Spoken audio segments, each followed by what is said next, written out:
Hey, this is Gurds Hundal, and welcome to the Inner Light Project. This show is for anyone who's wanting to lead a happier, healthier, and enlightened life. Create more self-love, inject more joy and abundance into their daily life. Join me for inspiring interviews and spiritual topics so you can shine your inner light. Hello and welcome to another episode of the Inner Light Project. My name is Gurds Hundal and today I want to share with you someone who is helping people to live a single life without guilt or shame. Now this topic is so interesting because there's more women than ever before who are single, who are childless as well. And it's interesting how much it stirs up a debate about how women should act, think and behave in society, and that we should have children when really we don't have to if we don't want to. It's such a fascinating topic for myself as well, being a woman in her late 30s. And it's just so interesting what we'll be sharing on the show today. Lucy Meggeson is the host of Thrive Solo Podcast and the author of Shiny Happy Singles, and has dedicated her work to help women realise that being single is a gift. She believes we can all lead a beautiful life romantically, child-free or both. Hi Lucy, I'm so grateful to have you on the show and thank you for joining us today. You're so welcome. Thank you so much for having me. I really appreciate it. Happy to be here. Oh, bless you. I'm just excited to talk about what we're going to be talking about today, about, being single and why it's such a gift, because I feel like a lot of people don't realize it is. I think society makes us feel like when you're a woman, especially in being single, it's seen as a burden. Yeah. What would you say? Oh my gosh. I mean, this is a whole reason I started my podcast. It's why I wrote my book. I mean, basically, to give you a little bit of context and to give your listeners a bit of context. So I've been in relationships all my life since I was like a teenager. But this time around is the longest I've ever been single, which is coming up 8 years. In fact, it's almost exactly 8 years to the day.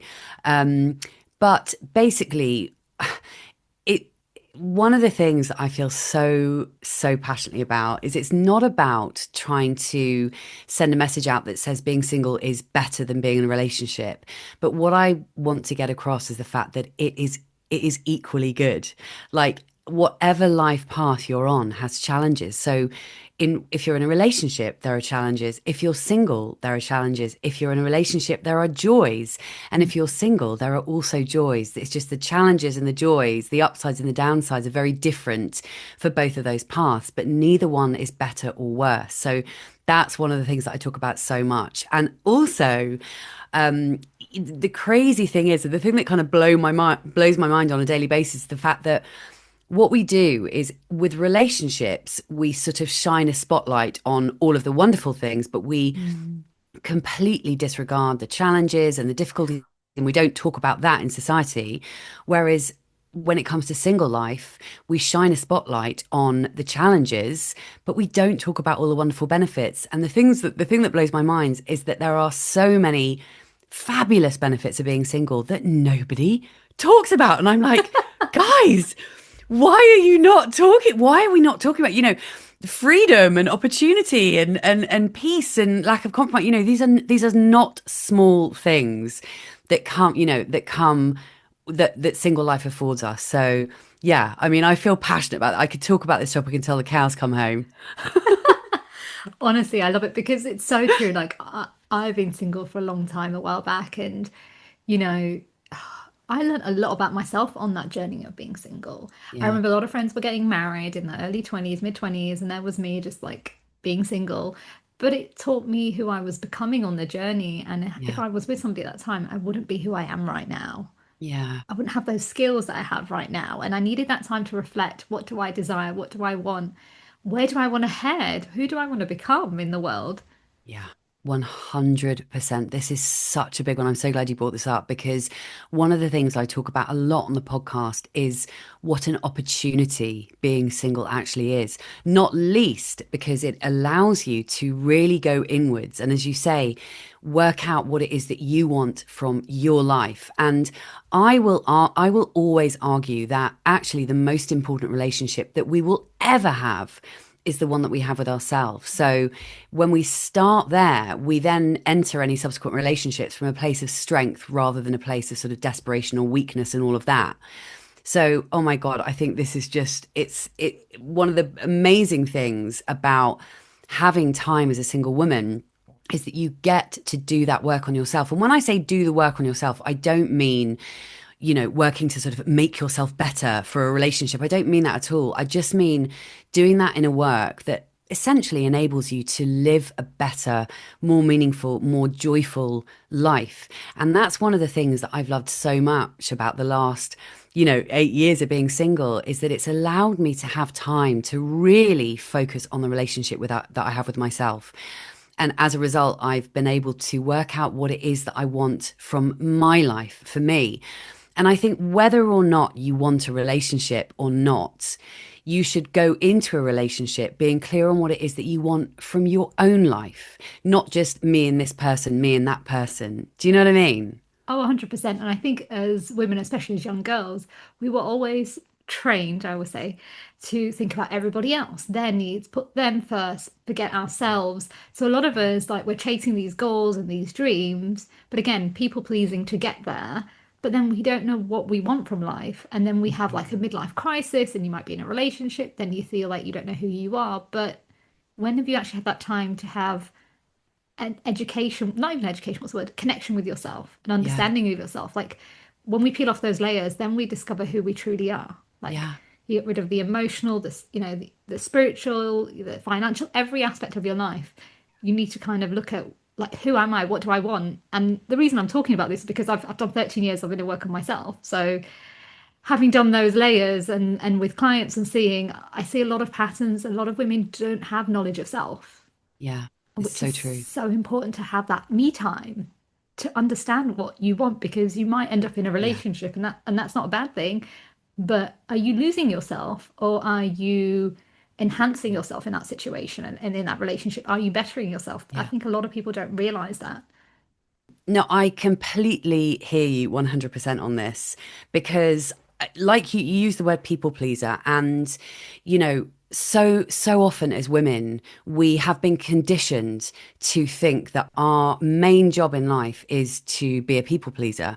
And as we move into adulthood, it's like we find the guy or the girl and we get married, and our priority is them, and then we have kids and our priority is them. And I think part of the problem in so many relationships in the world, dare I say, the divorce rate is, let's face it, around about 50%. So there's obviously Yeah. something that's not quite working in a lot of cases.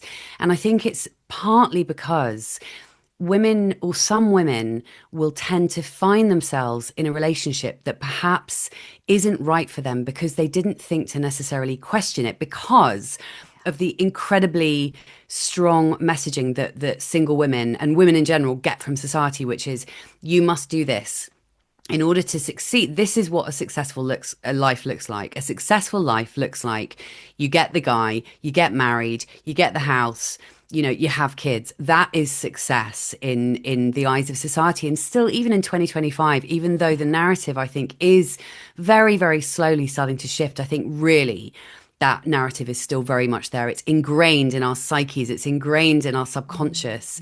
And so the danger is that women can sometimes find themselves in relationships that aren't necessarily right for them. And as you say, it can result in people waking up at, 45, 50, going, holy fuck, what have I been doing with my life?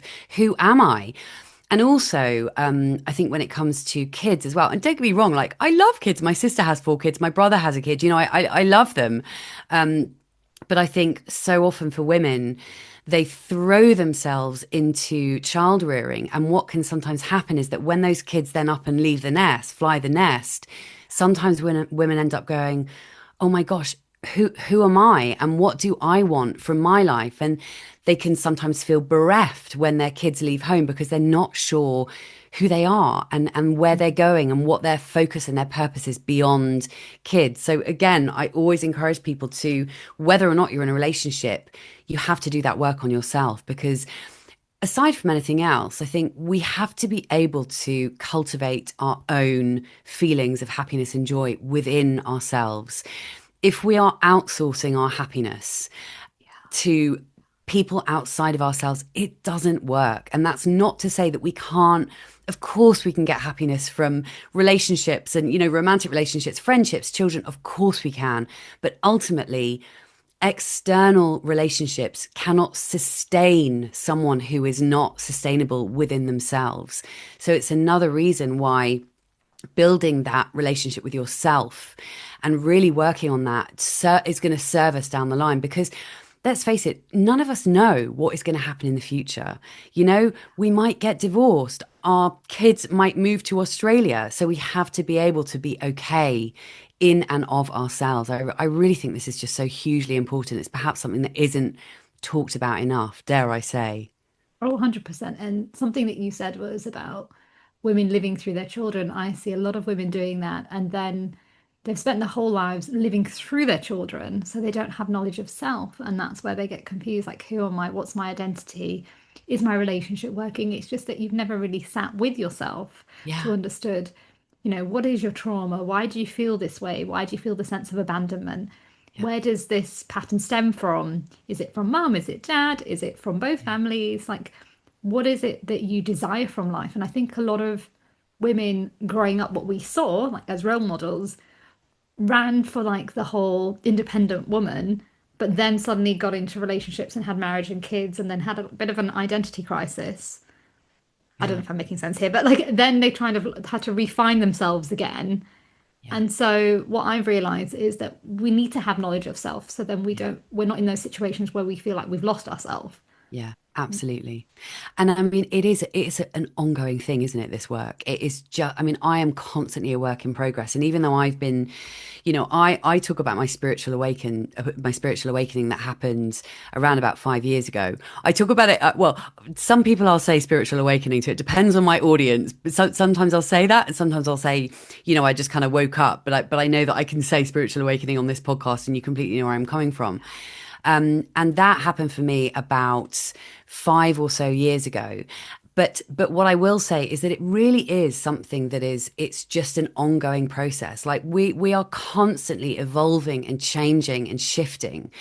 I think for me anyway, it came down to this realization, and still does, that about 5 or 6 years ago, I realized that I had so much more control over myself and my life than I thought I did. And one thing that I really love, it's a subject that I find absolutely fascinating, and it's a subject that I can be incredibly triggering, but I feel like I can talk about it because this was me. I used to be such a fucking victim. I Mm. used to think that, like 10, 15 years ago, it was like, this is wrong because of that person or that thing, or, Mm. whatever it is, I don't have enough money, or I'm in the wrong job, or it's my partner's fault, da da da da. And I think what so many of us don't realize is that when we're sitting in a place of victimhood, we are blaming other people for our problems. Yeah. And actually, one of the most empowering things that I have found is that when you take radical responsibility for yourself and your life, then, oh my God, life gets so much better. And by the way, what I will say is that, we all experience trauma. We all go through shit in our lives. Some people, obviously, much worse than others. But the truth is that we can choose to allow that trauma or that story, we can choose to allow that to dictate the rest of our lives and become, make that become who we are. So for example, in this particular conversation in relation to, my audience and what I talk about, when it comes to not having kids, for example, I know women, and I've heard from listeners to the podcast, and I've spoken to people about this. There are some women who haven't been able to have children or haven't ended up having children for whatever reason, which is, of course, a huge journey in itself. Yeah. It can be desperately heartbreaking. There is so much grief involved, and I do not want to in any way undermine that journey. Yeah. But what I will say is that I think with anything, including if you end up not having kids for whatever reason, I think you have to get to a point where you realize that no one's coming to save you. And either you allow that story to define you for the rest of your life, or you take back control and you start telling a different story. And I think what can happen when you don't kind of look at yourself is that you can end up sitting in this place of victimhood for years and years and years without realizing. And again, I totally did that without even realizing it. But when you start recognizing that in yourself, and it can be so painful and it can be so triggering because no one wants to see that in themselves. Nobody wants to admit that they're being a victim. But when you face up to that, it just opens everything up. It just opens up your life because when you start taking full responsibility for yourself and the direction that your life is going in, you've taken your power back, you've taken your control back. But until you get to that point, it's very difficult to do that. But once you do, everything opens up and your life can become much more expansive. That's been my experience anyway. I love that. Well, I love what you've just said because it's so true. And, I can relate as well. Like in 2012 was I call it my rebirth journey. And I was 25 years old. I was sat in the hospital waiting for some cancer scare results. And I sat there, thought, what have I done to deserve this? Because again, we play kind of like the victim situation. And I heard a voice say, you created this. And I was like, what? Who is that? There was nobody in the room. Wow. I was just waiting there by myself. And I thought, oh, I'm going crazy. Great. Got my results, was misdiagnosed, ran out of the hospital crying, and I heard it's time to heal. Oh And my I've never gosh. looked back. Oh my And gosh. I love that you were saying about, the victim mentality because I've noticed it with clients and other people. Like, we can go on blaming our parents for everything. Okay, yes, they're not perfect. And, we sometimes put our parents on a pedestal. But when we realize that they're human, Yeah. then we can see why they are the way they are. What was their childhood like? Why did they become the way that they became that way? But then you have a choice to stay in Totally. that victimhood, or you can say, I'm ready to take my power back. I can't Yeah. control what they did or how they treated me growing up, but I can control the next narrative of my life. This is I love this conversation so much. It's such a simple thing, but it can be so incredibly complicated and so incredibly hard. But exactly like you say, we are all a product of our parents, but we do have a choice as to whether we carry on blaming everything that is wrong with our lives. Well, my dad was this or my mum was that. I'm fucked up because this is how my parents treated me. And again, not to undermine anything that anyone's been through, Yeah. but the truth is that we do have a choice as to whether we carry that around and allow it to limit us and hold us back for the rest of our lives, or whether we go, no, I am taking, I think when you become an adult and getting even I still think sort of early 20s is still really, really young. Do you know what I mean? So I'm talking Yeah. about when you get into your kind of 30s, I think then you have to sort of really make a decision as to or as to how you're going to move forward. But it's interesting when you start. I would encourage listeners to start noticing this in people and themselves because it often requires a bit of mindfulness to even become aware of this kind of thing. But when you Mm. start noticing, you see or you start hearing so many people, you realize that they are doing exactly that. They're carrying a story around with them and they're retelling it over and over again. It's something that happened 17 years ago and they're still blaming everything on that today. And when you sort of start noticing this, it's really, really interesting to see how many people are repeating the same stories. And I think the frustrating thing is, and I don't know what you think about this, but in my experience, it it would never have been a case of somebody just saying, "Oh, Lucy, you're sitting in victimhood. You're doing this or that or the other. Mm. You need to change." It has to come from you. Yeah. It doesn't matter that, and I've realized this as I've gone into I'm going to be 50 in like a very, very short amount of time. No I've got way. January the 1st. I'm turning 50. I swear to God, Zoom takes about 10 years off me. It really does. I thought you were late 30s. Oh my God. Well, I love you for saying that, but truly, honestly, Zoom is so flattering. Um, but no, I think I've completely lost my train of thought. I forgot where I was going with that. Oh my God, what was I saying before You were that? talking about how people, when you start looking at people, how they carry on with the same victimhood mentality like 17 Yes. years later and don't change. Yes, and the fact that it always has to come from you. It's like you know, I don't know if I'm sure you've heard of Mel Robbins. I absolutely love Mel Robbins. I listen to her podcast. I think she's awesome. And, she sort of says, nobody's coming to save you, which I just agree with so, so, so much because it's so true. Nobody is. You have to save yourself. But the truth is that until you are ready to change yourself, then it doesn't matter how many times somebody tries to help you. And until you're ready to help yourself, then you're not going to change. And I know that because way back then, I remember actually having a conversation. This was probably about 10 years ago. And I remember my brother saying to me, he was like, you could be really negative. And I Oh, bless. took it. I took massive offense because, of course, I was like right in that kind of victim mode. I was like, "Argh," and it just made me really angry. I was like, "Argh," and do you know what I mean? I just felt really hurt and really upset and really angry. But I also knew that there was some truth to that. Hmm. But it was only when I was ready to start making the change myself that I was able to actually start doing something about it. But yeah, it's worth noticing this in other people because I think that can sometimes help you notice it in yourself. 100%. And usually the people closest to us trigger us the most.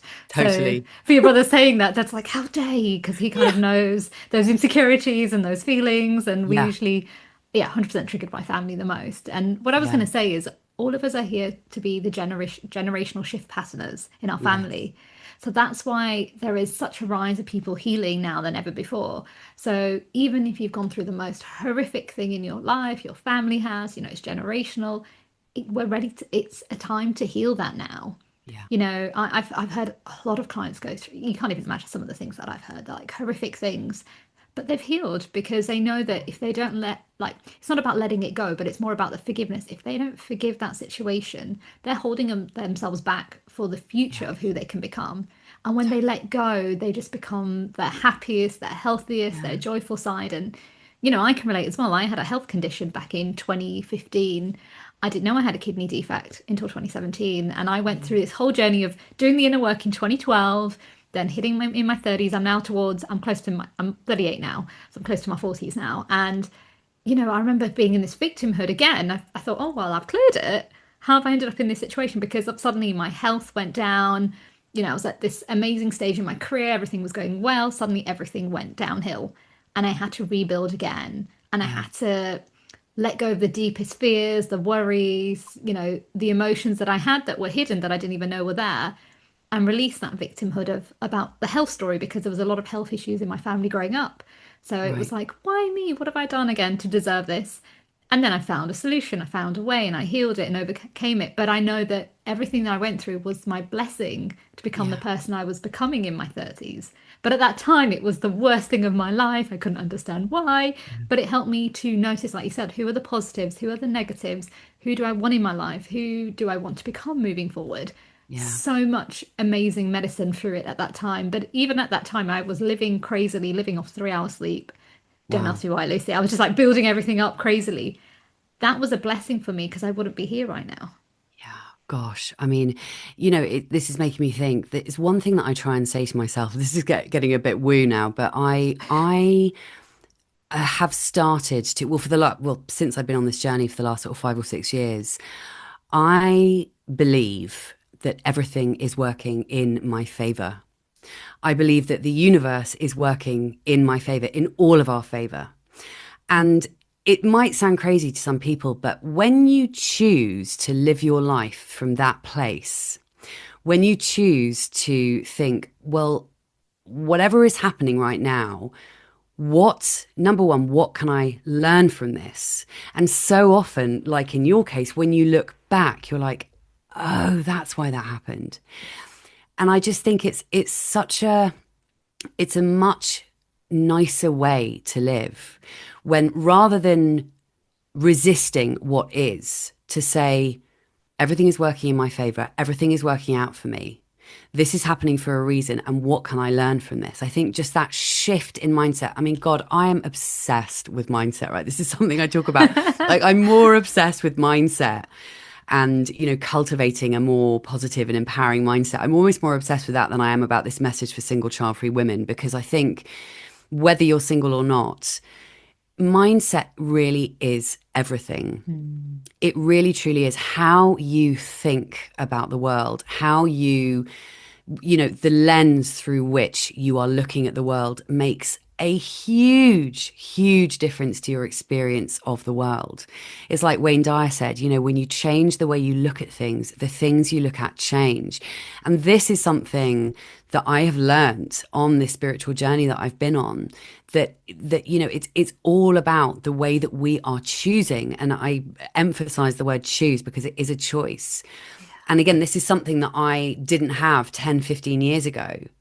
But these days, I've become so much more mindful of what is going on in my head and how I am looking at a situation. Mm.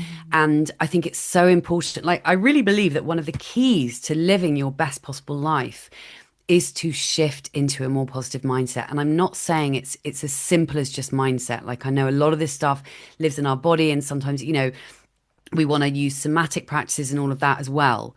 But I really do think, and I talk about it on the podcast. I have a membership for single women called Thrive Solo, and I talk about this over and over again in the membership because I know from my own experience that when you kind of wise up to how much the way you are thinking is impacting your life for good or for bad, it really makes you sit up and take notice and go, oh my God.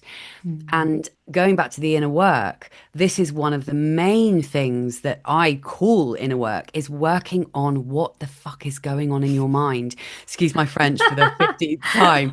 Because what is going on in your mind, how you are thinking, the thoughts that you're identifying with the thoughts that you're believing, is hugely impacting the way that you feel about your life. And subsequently, I might add, what is showing up in your life. I believe that we are, well, it's not even that I believe it's a scientific fact. We are vibrational, we are energetic beings. Yes. We are 99.9999% energy and only 1% matter. And what we are putting out into the world, the frequency that we are putting out into the world, it really matters. And again, when you're stuck in sort of negativity and victimhood, you don't realize or you don't appreciate how the worse you feel and the more negative you're being and the more you're blaming everything around you, all you're doing is attracting more stuff to feel shit about into your life. Whereas when you start shifting the way that you see life and you change the lens that you're looking through, bloody hell, it makes such a big difference to your experience of life. And, you start experiencing different things, different people start coming into your life, the right people start coming into your life. I talk about this so much that we want to be prioritizing everything. This, and by the way, this isn't like, oh yes, let's be toxically positive and be happy all the time. It's not that, but it's prioritizing. Can you feel good 51% and shit 49%? Can you just start tipping the balance so that you can, and it always comes down to awareness. You can't change anything until you bring awareness to what is going on in your mind. 100%. And what you're saying is that life is never going to be fully percent happy. There's happiness, there's sadness, there's joy, there's grief, but it's about riding through the emotions so you're not stuck in the sadness. So like Yes. yesterday, I don't know if it was Diwali, and so I'm Indian, and Diwali is about coming out of the darkness into the light. Gurds is actually my nickname. Gurdeep is actually my first name, and my name means helping people out of the darkness into their light.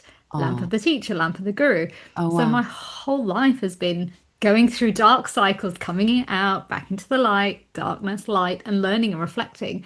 And that's what life is about. We have Yeah. to go through those struggles and those hurdles to become the versions that we're meant to be. We become wiser through experiences. Now, if we're happy 24/7, I'd be like, something's not right there.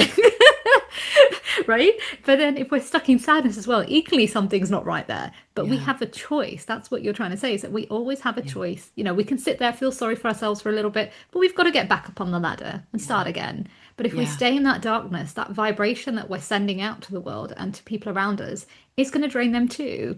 And Yeah. it's not to say that you shouldn't feel what you're feeling. Feel those feelings, but it's time to forgive and move forward. Yeah. When we stay stuck, and I did it too, I stayed stuck for years. Like I was angry at people and situations and friendship circles. And it was only till I was 25 when I started the inner work. That's when I realized that I had a choice. Like I was so different before, very serious. If you got out in my way in London, I'd be like, get out of my way, like very angry and just annoyed with life. And then I Yeah. let go. And now I look younger than what I did in my 20s. It's because I choose to live in that joy, Yeah. even when I was going through my hardships with my health condition, Yeah. even when I was going through, I've had several health conditions. I chose joy in those Yeah. darkness, but I felt my feelings. I think when we feel our feelings, then we heal. Then we're able to come back into that joy. And again, being single as well, like, oh my God, like, so, I'm 38, I don't have kids, I'm not married. And in the culture I grew up, it's, shunned upon. Yeah. People still say, why is she not married? Why is this? Why is that? And I used to sit there and, take it personal. But did they know I went through a health condition for nearly 10 years? No. Were they holding my hand when I went through it? Mm. No. Am I ready to have kids yet? No. But that's my choice. And I think that's where a lot of women are conditioned because we followed patterns of our families when they got married. Growing up for us was like everyone got married in their 20s, right? That was Yeah. normal. Now people getting married in their 30s and 40s, and that's the normal age. But Yeah. in our parents' generation and great grandparents' generation, some of them were getting married at 18. And a lot of women So didn't, young. right? They didn't even Yeah. have knowledge of self. Yeah. How would they know who they are? Yeah. And that's deeply rooted within us, generational. That's why a lot of us have guilt as to why we're not married at a certain age, because it's deeply rooted. And when we Yeah. heal that, we set ourselves free. And that's what you're talking about is the knowledge of self. Yeah. Gosh, I could go on about this for ages. No, I know. But it's such an interesting topic. And one thing that I just wanted to pick up on that you said, because I think this is quite key. Like you so rightly said, it's not about being happy all the time. That would be, if we were happy all the time, if there was no such thing as sadness, we wouldn't appreciate the happiness. We have to have the lows to appreciate the highs. But I think going back to sort of cultivating a more positive mindset, what that does, certainly in my experience, is it enables you. And you were talking about, you choose joy, and it's the same. We're talking about the same thing, just in a slightly different way. But I think when you cultivate, when you're able to look at the world through a more positive lens, what it means, what it enables you to do is to bounce back quicker. It makes you more resilient when you train yourself. And by the way, you can train yourself to be more positive. I know this because at my core, I'm actually much more pessimistic than I am an optimist. But I have trained myself, and I've done that work on my mindset to become an optimist. So I think one of the main things about why it's so important to cultivate a more empowering mindset is because it allows you to be more resilient and to bounce back from issues quicker. Whereas when you don't have such a great mindset, you tend to stay in the shite for longer. You just sort of like Mm. wallow in all the crap, as I very much used to. Whereas these days, I mean, even silly things, like you were talking about how you used to sort of walk around London like feeling really angry and like, "Rrr." And I can totally relate to that because that totally used to be me as well. Like I'd get so triggered if someone knocked into me or, get. And actually, often it comes down to, and this is also something really interesting to observe in other people. It comes down to the little things. And it's something I talk about a lot in my podcast. It's like, how long do you dwell on crap that doesn't matter? Mm. How long are you allowing yourself? Like if somebody nicks your parking space, are you still talking about that at work 4 hours later? Do you know what I mean? If somebody if something happened, and obviously it's all relative, like obviously the bigger things are the bigger things, but just those sort of day to day things, if you're allowing yourself to get really wound up because you're going to be late and it ruins your whole day, like how long are you allowing yourself to dwell on stuff that is completely out of your control? This is another thing that is so important is to realize and really get your head around this very, very simple thing, which is that the one and only thing we have control over in life is ourselves. It's how we think, it's how we feel, it's how we respond to things. That's it. Everything else is out of our control. But so many of us waste so much precious energy getting wound up and dwelling on shit that doesn't matter. Do you know what I mean? Oh, 100%. I used to just complain about silly things that even Same. waste of time. And I don't know about you, but like I grew up in a lot of a fear-based energy environment as a child. So I used to take on all everyone's fears and everyone's worries and think the worst case scenario. And when I started doing the inner work and, I had to train my mind like you did as well, I used to be like, whoa, why are they so negative? Like, they need to lighten up. But again, sometimes you fall into that trap when you're around it. But it's as you start working on yourself, you realize that you can't change people and that's their narrative and let them be that way. We can't control that. But we can control our mindset and how we feel. And, you can just cleanse your energy and go back into your little bubble and off you go. Totally. I had the fabulous have you heard of Cara Lowenthal? I haven't actually, no. Oh my God, you must check her out. She is awesome. She's American. She lives in Brooklyn. She's absolutely fantastic. She has a podcast, and she was a lawyer, and then she became a life coach. She's absolutely awesome. I highly recommend anyone check her out. Cara Lowenthal. Anyway, she was on. I interviewed her. I'd been trying to get her on the podcast for literally 2 years, and she finally said yes. I was like, yay! But she came up with this brilliant analogy, which was that basic, and speaking to our conversation now on this topic, she said, if you think about it, if you're driving along in a car that is full of cigarette butts and old McDonald wrappers and the AC's not working and the stereo's broken, if you're driving along in a car like that, you're not going to have a very good time. It doesn't matter if you are driving through the most amazing scenery. If the car is a shithole, I've sworn so much. I'm so sorry. You shouldn't have told me I could swear. Please do. But you know what I mean? Like if the car that you're in, if the vehicle that you are riding through life in is full of crap, then it doesn't matter what's going on outside of you. It doesn't matter how beautiful the scenery. You're not going to be able to appreciate it because actually you are being affected by the vehicle that you are in. Whereas if you are in a beautiful, like Range Rover that I'd love to get one day, like a gorgeous, car with amazing AC and an amazing stereo, and you've got amazing music on, and you've got your gorgeous drink there in the kind of drink holder, and it's this beautiful car. Even if the scenery outside is a bit crap, you're still going to have a nice ride because of the vehicle that you're in. And when she said this, I just was like, oh my God, that is such a brilliant way of putting it. So I just wanted to share that with your listeners too. Thanks, Cara. I love that. That I is wish I so could say I funny. came up with it, but I didn't. That is so true. But like, you know what? You're just making me think about my childhood. Like, don't get me wrong, my parents are amazing. My family's amazing in many ways. It's just their mindset is very different to mine. And life has been, we've gone through a lot as a family, like certain situations. But I remember as a child throwing up in the car every time we went on long distances. I now understand it was because I was picking up everyone's emotions and feelings and whatever they were going through. And like only recently, bless my mum, like I spent some time with my mum longer than, my gosh, in 16 years, I have not spent 2 months with my mum like day in, day out for that long. And she was like, your energy is so positive. No matter what life throws at you, you just, you shift with whatever happens. And she goes, you're right. Everything is about positive and negative energy, and we have a choice. And like now she's like, this is positive. I love being like this, and this is negative energy. And when my dad came back after he'd been away, he's like, wow, what has happened to your mum? Like her energy has just shifted. I said, yeah, well, it's just about being more in joy and being happiness. We have a joy. We have a choice whether to be sad or happy all the time. Yeah. Life can be, actually it's the other day, I was getting a taxi to the train station. I literally, oh my God, Lucy, I had 3 minutes to get on the train. Oh God. And I was saying to The the to panic. the yeah, the Uber driver, I was like, well, if I get it, I get it. If I don't, it's not the end of the world. Maybe the universe wants me to pay an extra more for a ticket, but it's okay. And he was like, I like your positive energy. And I was like, thank you. And I'm like, you know what? I'm still going to make it. And he looked at me like I was crazy because I had 3 suitcases. And he looked at me like, I don't think you're going to make it. I said, I'll make it. And he just laughed at me. And I ran with 3 suitcases, got to the check-in point. I said, can you just open the doors, let me through?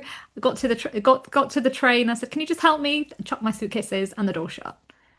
And I was just like, it is what it is. I can't control Yeah. the narrative, but all I can do is try. That's the Yeah. key in life. We can just Yeah. try, and if it doesn't work out, it doesn't work out. But we Yeah. always have a choice. Now, I could have been very angry, very frustrated in the taxi, could have annoyed the taxi driver, could have been annoying getting, to the checking point.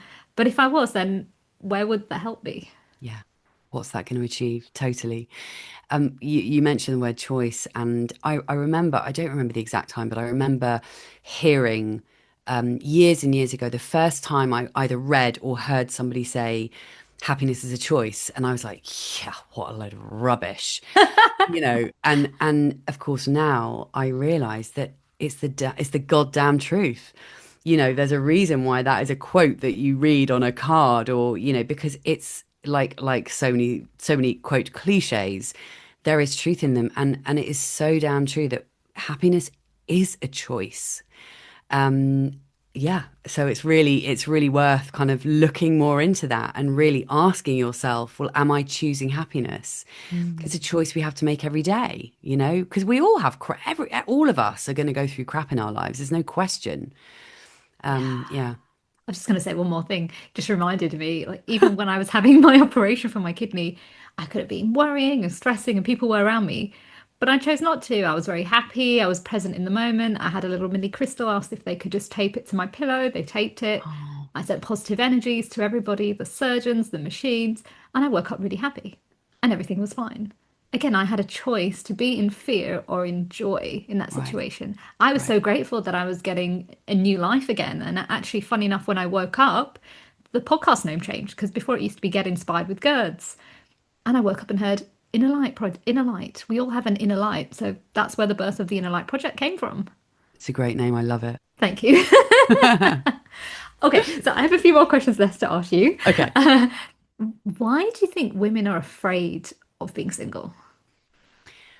I think largely because we have been conditioned to think that single life is less than married life, less than partnered life.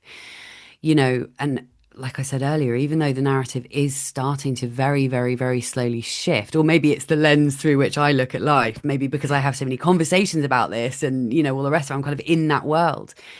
But I do think it is largely subconscious beliefs that we did not even choose. It's crazy how much the narrative and the patriarchy and just the fact that we live in a world that has been built for couples.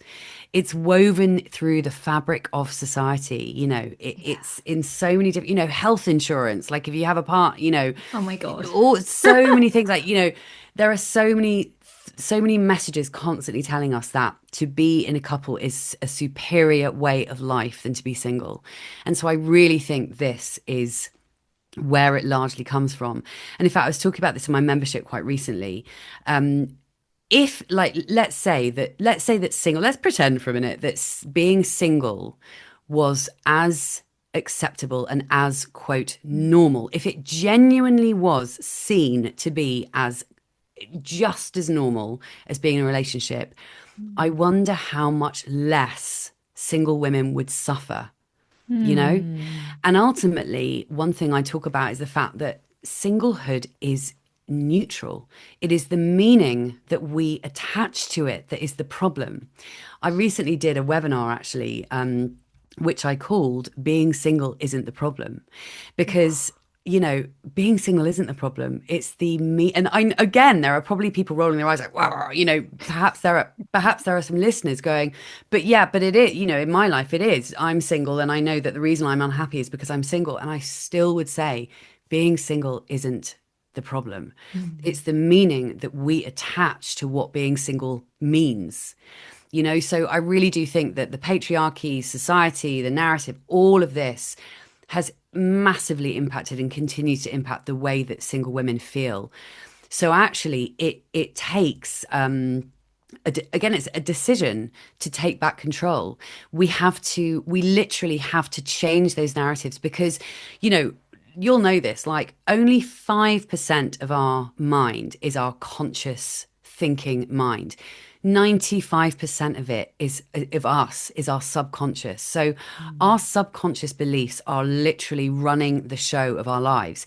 So I could think, or someone could think, yeah, no, I know being single is equal to being in a relationship. I know it is, like intellectually we can know that. But if we still are running from the subconscious program that being single is less than, then it doesn't matter how many times we tell ourselves that in our conscious mind, that 5%. What we have to do is we have to get down into our subconscious and start changing those stories, start changing those beliefs. And, because of neuroplasticity, which I'm sure you're all over and you know all about, we can change the wiring in our brain up until the day we fricking die. It's just another thing that we have to work on, but it's really worth the effort because once you start changing those beliefs and choosing beliefs that serve you, then you can just live a much freer life. And you don't, it just pains me when being single is a reason for somebody to feel crap about their life, because there is Mm. absolutely no reason why being single should mean that your life is crap. You can want to be in love, you can want to be in a relationship, but it doesn't, it doesn't, you don't have to come from a place of lack, as in, you can still have a full, enjoyable life as a single woman. Absolutely, 100%. And I know that from my own experience, but I also know it from the experience of lots of happily single women that I talk to. It's not a given that being single equals crapness or, loneliness or anything else. We just have to decide to change those stories. But again, it's accessing those subconscious beliefs and literally choosing beliefs that are going to serve us and tell ourselves a different story.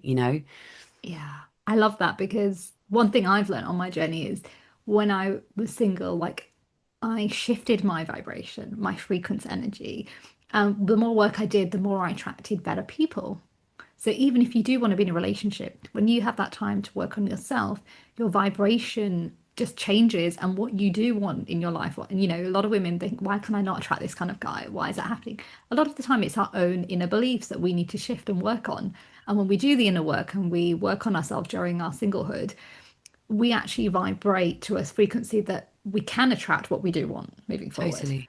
And I've So seen true. that. Yeah, it's so true. It's like as soon that really annoying thing that people sometimes say, which is the minute you stop waiting for it, someone will come along. And it's kind of that is slightly annoying, but it's kind of the same thing because basically once if you I always encourage single women to, again, it's not about saying don't get into a relationship again. It's not about that. It's what I encourage single women to do is to take their focus off the search, off the chasing, and Yes. focus back on themselves. Because when you become the best goddamn version of yourself by yourself as a single woman, then you are, apart from anything else, you are far less likely to settle for some fuckwit who isn't good enough for you. And I think this is part of the problem when you're Yeah. looking for a relationship from a place of lack or desperation, or I've got to get into a relationship because the clock's ticking and oh my God, when you're coming from that energy, you are way more likely to settle for somebody who isn't bloody good enough for you and who Yeah. isn't bringing value to your life. And, to your point, it's so true that when you're feeling really good in yourself, you are going to attract the right partner into your life if that's what you want. And also, when you learn to feel just awesome being single, you get to a point where it's like, yeah, if I meet someone, great. If I don't meet someone, also great. I'm fine either way. That's where we want to be. 100%. And also, even if you choose to stay single, even if you meet somebody, you attract amazing opportunities because you're in that frequency as well. So it's not just about the relationship, it's about the opportunities, about things that you want to bring into your life will come flooding your way Yeah. versus when you're in that negative state. Like I can see the difference of who I was back in 2012 and who I am now, and the opportunities that have just come my way are so amazing versus when I was in that darkness and Yeah. feeling sorry for myself and playing that victimhood, thinking, why are the opportunities not coming? It's because Yeah. I created that narrative. Yeah. Again, we have 100. that choice to create that positive narrative, and it's Yeah. all comes from within It's us, nobody so, else. it really does. It's, as I've said like 10,000 times, I don't know who said this originally, but life is an inside job. It's such a cliche, but it's so true. It's all an inside job. And it's another one of those kind of cliche quotes that we see on cards or on Instagram, but it's so goddamn true. It really is an inside job. And if you can start to explore that, I mean, for anyone who's thinking, oh God, I'm not sure I really buy that, and I'm not really sure what that even means, all I would say is just go on a bit of a journey, get curious, listen to some podcasts, read some books, listen to some of the great thinkers like Wayne Dyer, like Earl Nightingale, like Neville Goddard. Start just exploring, because actually, when you start getting curious and you start exploring, you'll realize that great thinkers and philosophers have been telling us the same goddamn thing for centuries, millennia. It all comes back to the same thing, which is that it is an inside job. And what is going on in your mind is so much more important than you perhaps realize. I love that. And what's your five top tips for someone who is single and wants to be in that joy state? Where can they start? Okay, I would say number one, I would say get a morning routine going. Start the day off well. I get up at 5 o'clock. I'm a 5 a.m. club member. I've been doing it for about 5 years and it's changed my goddamn life. Because when you start your day off with positivity, whether that's, you could start journaling or meditating, it doesn't matter what. But when you take some time to start your day off in a really positive way, it's going to affect the rest of the day positively. So I really would say that start carving out even just half an hour in your morning, get up half an hour early, or even 15 minutes, and just maybe do some journaling or go for a walk. Moving on to number two, which is get in nature, because we are connected to nature. We are part of nature, and we've kind of forgotten this. We live in, you and I both know London very well. It's a concrete jungle. We've disconnected from what actually matters and what we're actually a part of, which is nature. I would massively encourage people to take some time every day. The research is there. Go and look it up. Time in nature is so good for our mental health. So that would be number two. Number three, I would say, and this is such a big one, ask yourself, what am I consuming on a daily basis? And that includes people, by the way, not just podcasts or social media. But this truly is one of the big ones. What are you allowing into your brain on a daily basis? Are you hanging out with people who truly believe that the only way to find happiness is to be in a relationship? Are you hanging around with really negative people? Look at who you're spending time with, look at what you're listening to. Another big one is, how much time are you spending listening to the news? And I know these things don't necessarily pertain to being single specifically, but when you look at these things in a more kind of wide context, you're just going to feel better in yourself. And speaking of what you're consuming, the next thing I would say is number four is find expanders. That's not my term, but expanders are people who show you what is possible. They're basically, so I could be someone's expander, for example. So I'm a single woman who is happily single and without kids. So I'm just a bit further down the line than perhaps you are, the listener, who is single but not quite there yet and just feeling a bit crap about it. Find expanders who show you, who prove to you what is possible for you. That's a really big one too. That's four. Oh gosh. Oh my God. Okay. Okay. The other one, which again, this is more general than being specific to single life, but it all helps, is really look at how much you are living your life in accordance with what other people are thinking about you and for you. How much are you allowing the opinions and the judgments of other people to impact the way that you feel about your life? That is a really, really big one. But in terms of specifically for singles, I would say find all the books, all the podcasts, and all the people on social media, and just start flooding your brain with conversations about happy singlehood and about how single life gets to be just as wonderful as coupled life, because there are many people out there, myself included, talking about it. And also, of course, find a community. Like I have, just to plug my own community, but I have a membership called Thrive Solo, which is full of single women who are trying to make the most of their lives regardless of their relationship status. So it doesn't have to be my community, but find community of other single women. Because just if you when you are only surrounded by people in couples, that's going to make you feel crap about being single. And unfortunately, people aren't necessarily going to land in your lap. So it's going back to what we were saying at the very beginning of this, it's take responsibility for finding other single people. And it doesn't have to be people who live in your town or your neighborhood or your village. It can be people online, but just find examples. Listen to people who are happily single, because that is how, kind of by osmosis, that is how you start to reprogram those beliefs. That is how you start to change the wiring in your brain. And that is how you ultimately start to change the way that you feel about being single. So Don't know if that helps. Oh, I love those. Those are amazing. Thank you for sharing them. And if You're anyone's welcome. interested, you're welcome. If anyone's interested in knowing more about Lucy, we'll be putting everything in the show notes. And Thanks, love. you're welcome. And what I was going to say is it's so interesting about two things you said. The news. I actually am a former journalist. I walked away in 2012. So I understand news very well and how negative news affected me. I used to watch it at 5 o'clock in the morning, read the papers, have to be there and watch it all day long. Yeah. So I totally understand where you're coming from there. I choose not to really watch the news. I actually find it through social media, funny enough. And my vibration changed the moment I did that. Right.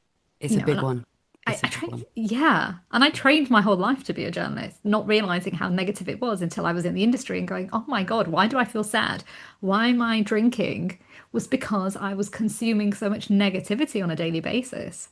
And the environment, I was very pessimistic. So again, we have a choice to be around that narrative, or we can shift into a more positive frequency. Yeah.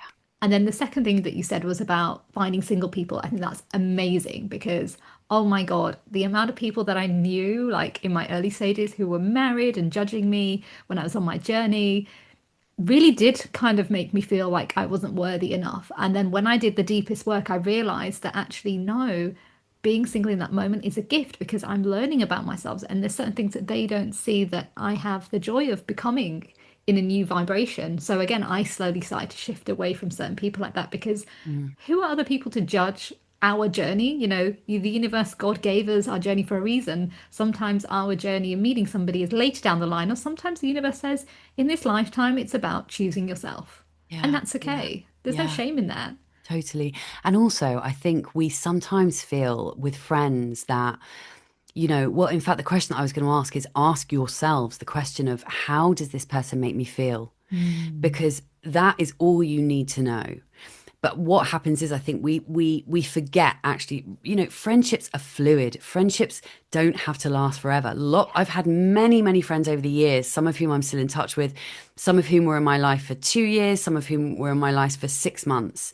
Yeah. You don't have to stay friends with every single person you've ever met in your life. And if somebody is bringing your energy down, then you don't necessarily have to cut everyone out of your life. I mean, some people Yeah. you kind of have to keep in your life, family members or close friends or whatever, but just ask yourself, how do I feel when I walk away from this person? When I get home, do I feel, is my energy up or do I just feel completely drained? Because if you feel drained, I would just encourage people to perhaps just see if you can limit your time with the people that make you feel drained, because it is all down to vibration and it's your life. So you want to be putting out that positive energy. We have to prioritize feeling good.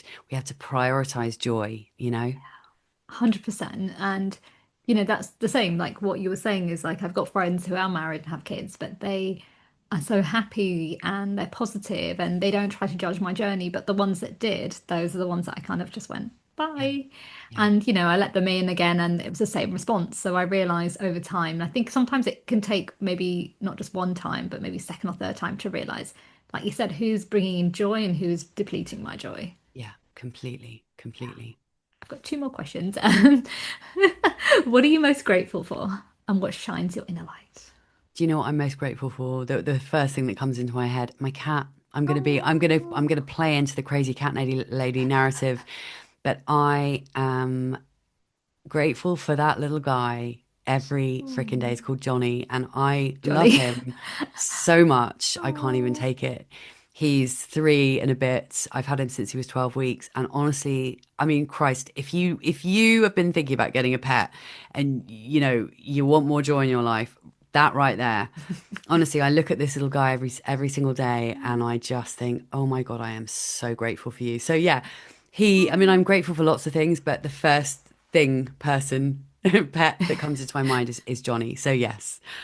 oh, that's so cute. I love the name Johnny. That's so cool. Oh, and what color is he? I'm so curious. Do you want to see a photo? Yeah. I mean, obviously this is great for a podcast. Hang on. Oh, he's so cute. He's a Bengal. He looks like Oh, a I I love mean, it. this is him pulling a stupid expression, but He's fierce. I he like it. he looks like a baby tiger. A tiger or a leopard. He's like, yeah, he's beautiful.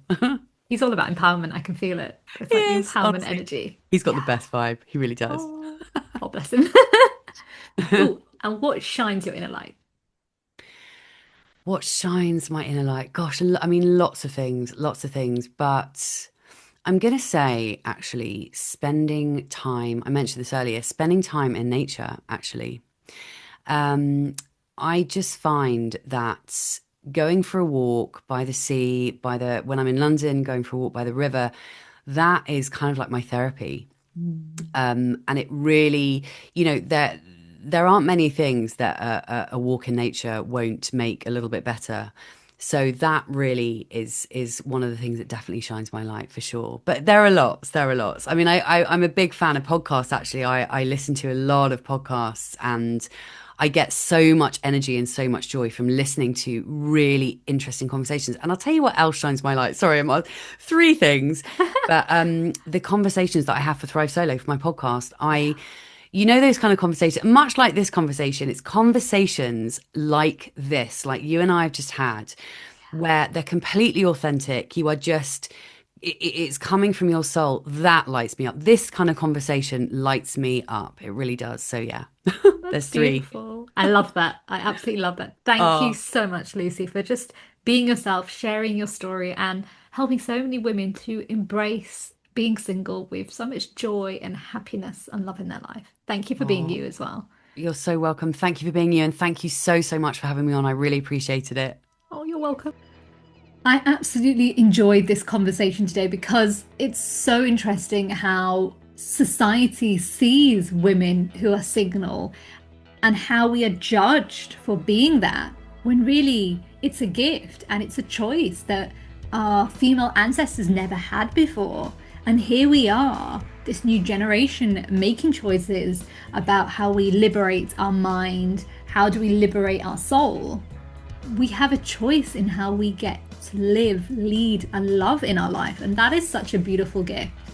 Now, if you're interested in Lucy's work, visit her website, and all her information is in the show notes below. Unfortunately, that's the end of the show. Before I leave, I want to leave you with this quote. Do what feels right, even if it means flying solo. That's a quote by an unknown editor. Now, if you're struggling to liberate your mind, body, and spirit from patriarchal people pleasing, and you want to trust the wisdom from within and speak your truth, visit my website at www.gurdshundal.com and my program, The Liberation Alchemy, where I teach you for 4 months how to let go of all the patriarchal, cultural, society, familial trauma so you can really come back home to yourself. And remember, stay happy, stay healthy, stay lit. Lit. Lit. Lit.